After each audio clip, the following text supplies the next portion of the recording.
Hello everybody, this is Dr. Novak. Welcome to my channel. If this is the first time you're viewing it, I'm standing in front of the 90-gallon tank doing a little bit of experiment with different lighting. If you can see the lighting on the left and right side, it's more of a reddish color. These are grow lights you buy at Lowe's.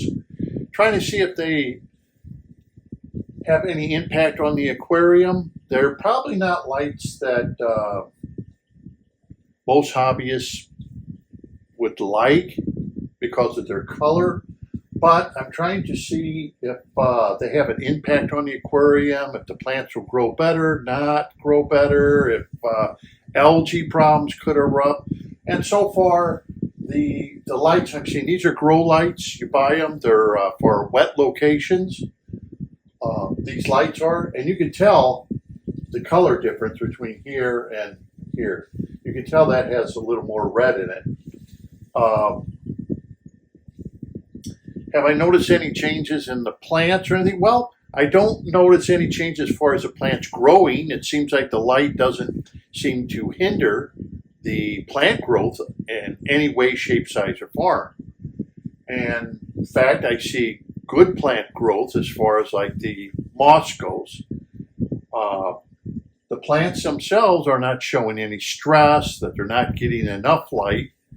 So because these lights have been designed to grow plants, okay? You buy them at any Lowe's.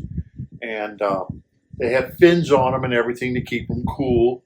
And they're made for wet locations. So they're great for tank applications. But maybe the color that they give out is not as good as you would like. So I thought I'd be honest about that. But the experiment so far is not showing that it's promoting any algae in the 90-gallon. Zero amount of algae.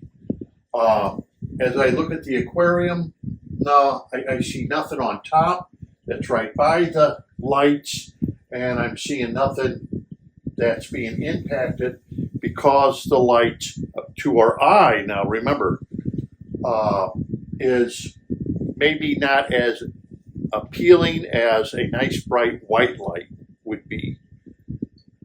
However, they don't seem to be showing a negative impact on the aquarium as far as promoting algae or hindering plant growth.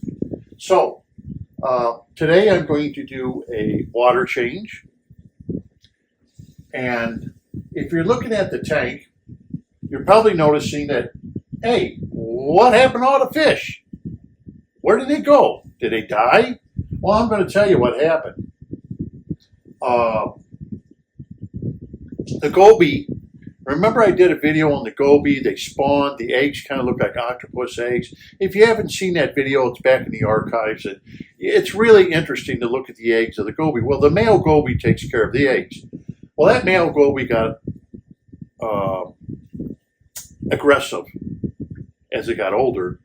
And one day I found the female on the ground, dried up, dead. So apparently it chased the female right out of the tank. So there was one left, the male. And the male started getting some pretty good size, even in the antique aquarium. So I moved him over to this aquarium because he got about 5 to 6 inches already. So he got a good size. That's about as big as he's going to get, that goby. So then all of a sudden, I noticed some other problems as far as snails missing. The fish, where are my fish? I'm looking all over the ground. They jump out, or they dying? Well, it was that male goby eating them. Believe it or not, it ate anything it can get in its mouth. It doesn't seem to want to touch the cories because they have spines, but any fish that it could get in its mouth, it was eating. If the fish was too big, it left them alone. Because I've actually saw a fish poking out of its mouth. That's how I know. Okay, and it was a fish I really didn't want him to eat. I didn't know he loves eating snails. So if you have those little white, as they call them, bladder snails, or some people say they're pond snails, they're a nuisance. They multiply like crazy. He eats them. Goldfish will eat them, but But this guy, he eats them. He just crunches them up in his mouth and eats the shell and everything. The goby did. Anyhow, that really lessened up my population of fish in this tank. And I was surprised, wondering, he must be eating it. I noticed that some of my cleaner fish, you know, the otocinclius fish, they seem to be disappearing. And I think I only have 2 left, and I must have had 10 or something. So I believe, once again, he ate them. Or if he could get them in his mouth, he probably ate them. I do have 2 left. I've seen them, but no, that was terrible. Anyhow, like on the right-hand side of the tank over here, I have Amazon sword, and as you know, the swords, they grow, and then I have a golden nugget, Placostomus, and as the leaves get older, the golden nugget Placostomus likes to come up and chew on the older leaves, and that's very common with Placostomus, but it keeps making new leaves, and even with this lighting that I'm trying, it seems to be doing a very good job of growing the leaves. They're nice, green, bright.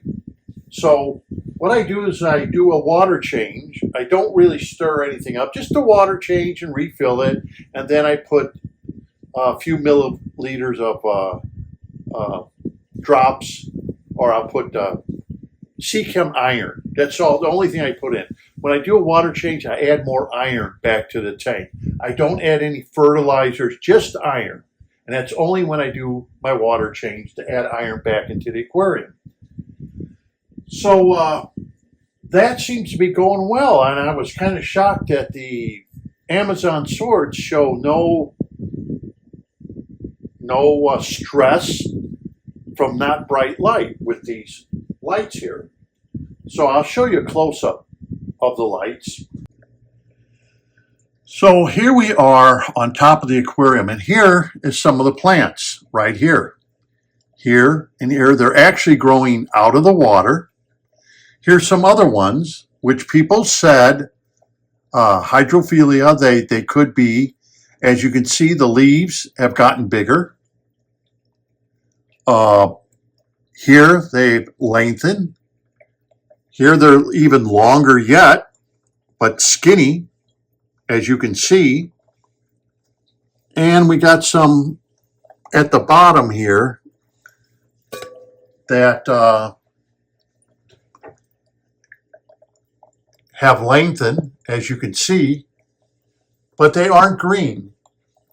So that's a little strange there, isn't it? Where they're not as green as the ones that are up on top here and have grown to a length, but they're very skinny on the leaves. So I got like different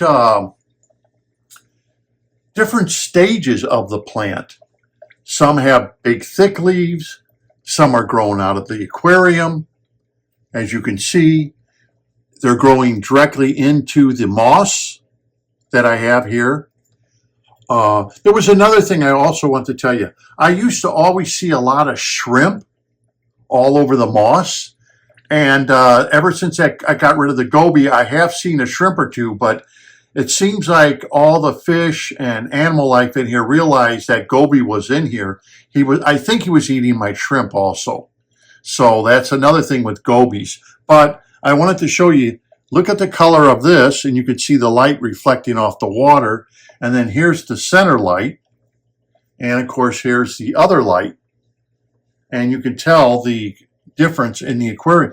But if you see that plant, that's some of the plant that's elongated. But these plants in this aquarium, they're only about maybe 2-3 weeks ahead of the other 2 aquariums. You know, they're not like months ahead of the other 2 aquariums. Only 2 or 3 weeks. That's it. So that's not very much time to elapse to see what's happening here. So far, I lost a lot of the plant because it dislodged itself So once again, it didn't really get in there. Then we have this over here, this bunch of plants. This is all from the seeds. This bunch of plants here. The thing about it is, like I said, it is an edible plant. Goldfish love to eat it. So if it's small and you want to buy some of those seeds and grow them, let's say in a container, and then once they get so big, you can pull them out and feed them to your goldfish. Instant food. It's like, I think it's $8 a pack. But like I said, I just thought I'd try it out and say, hey, these plants that keep floating, I got a net full of plants. Let's see what happens in the goldfish aquarium. And of course, that's what happened. A little unusual. And if you look here, here's something. Look at this is special algae. See this algae here? And this algae here.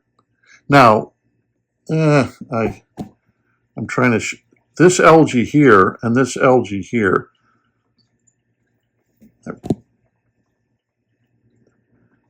Yeah, now you can see it better.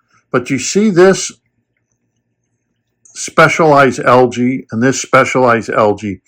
That algae, I realize, only grows on top of glue. That glue I showed you that I use, and that's actually glue spots, and that specialized algae seems to only want to grow on the glue that I put down. And that's pretty strange, isn't it? Look at that. How that's a piece of, that's glue there, and the algae grew on it, but as you see, it's not getting out of hand or anything. It just turned the glue, it's kind of like a, what can I say? Like a super glue. Okay, I think I've shown you that I've used it for a few things. We can move the snail off of there. But it's very hard. But as you see, it's grown green, so it doesn't look bad, but it's like a controlled, very short algae, and it hasn't grown any more than what you've seen there. Okay, so it took time to do that, but it's the only algae that is like that, but it's only on where the glue was. I thought that was a little interesting. But the plants themselves, as you can see, as you can see here, you can see the new Amazon swords coming up. Now these swords are 3 years old. And you can see the old ones in the back here, okay? And the old ones, as you can see, the reason they look like a Madagascar lace plant is because of the golden nugget comes and he chews on those leaves, and you can see them back here. You can see, but the newer leaves, he hasn't really bothered too much of the newer leaves, but as the leaves become older, it seems to he seems to bother them. Anyhow, this I'm going to scrape the glass. All right. And that's what I do. I clean the glass down, and then I exchange some of the water, and that's it. And then I fill it up. It's a good update. Oh, here's another thing I want to bring up, okay, before I end this. You see the angelfish? Can you see them back there? I don't know if you can see them. It's quite dark in the aquarium. Yeah. Anyhow, I did a water change last week. And I have two big angels. We're talking 7 inches from tip to tip, 8 inches from tip to tip. And one of them disappeared. I did a water change, and the angel just disappeared. And I searched the entire aquarium. I can't find it. I looked all over the floor. Remember, I just did a water change. All of a sudden, he's missing. I looked in the back of the weir. Oh, did it jump, go in the weir? I can't find it. And it's a big angelfish, you know, gone. Can't find it. If it flopped around on the floor, I searched everything in case it jumped out. When I was doing a water change, I was gone. I can't find it anywhere. Behind the tank, on the side, underneath the furniture, I cannot find that fish. And the reason I'm bringing that up is that's a big angel. And if it If it buried itself somewhere in the plants, which it could have done, because I've gotten a flashlight, tried to look behind the wood. I tried to look where the bubbler is from the plenum. I looked on the other side here. Everywhere I looked, I cannot find that angelfish. It just vanished. And I wanted to bring that up because when you design a tank, you have to be prepared that fish are going to bury themselves somewhere and die. And they could be big fish. This is a big fish. I don't smell anything. I don't know reeking of anything. But if this fish jumped out, then I don't know where it went. I have no clue. It's not in my office. So unless it jumped out and scattered off in the house somewhere, but it is nowhere to be found. This fish is just nowhere to be found. It's gone. Only thing I can assume, it's in the tank somewhere. Maybe it got lodged somewhere where I can't see it, and it died. Because it's over a week now. But your tank has to be able to handle such catastrophes. This one is handling it. I have no ammonia, no nitrates, and I realized that I'm not having an ammonia spike. If a fish that big died and I can't find it and get it out, what am I going to do? Tear the whole tank down trying to find him? He could be buried in there rotting away. So your tank has to be able to handle that. Remember I told you a story about Dr. Franco who put some BCB baskets in his aquarium and realized that he had a big dead goldfish stuck in a pipe. And he was having a problem with his aquarium. And when he put the BCB baskets in, the problem seemed to go away. And then when he was working on the aquarium, doing tests of phosphates and nitrates and stuff like that, that's when he realized there was a fish dead stuck in a pipe going to the filter. And before he was having a problem, then he put the BCB baskets in the goldfish aquarium, then everything came out okay. And then he was wondering, well, it kind of fixed my phosphate problems and my nitrate problems. What happened? Then he found out what the problem was, a dead fish. So when you make up an aquarium, that's something you gotta plan for. I hate to say it, but it's happened to everybody, okay? It doesn't matter who you are. You can wind up decorating your tank. You can't get into everything anymore. A fish is going to get stuck. It's going to maybe die, as long as it's not like a big Oscar or a big, huge fish. But like the angel, it was a full-size angel. We all know how big angels get. And it jammed itself probably somewhere in the tank, and it's probably dead. So you have to be prepared for that. Because I'm not having any problems with, nitrates and ammonia or anything like that, you don't see any, all of a sudden I'm having a big algae problem in the aquarium. No, it's not happening. So I thought I would bring that up to you. You got to kind of devise and have a filtration system like at the bottom of this tank. The filter is all that substrate is the filter. It's got to be able to handle what the unexpected little things that happen in this hobby. A fish hiding and dying is one of them. Anyhow, I thought I would bring that up for all of you. I don't want to hide anything from you, so I just brought up what's going on. The lighting I'm trying out and everything.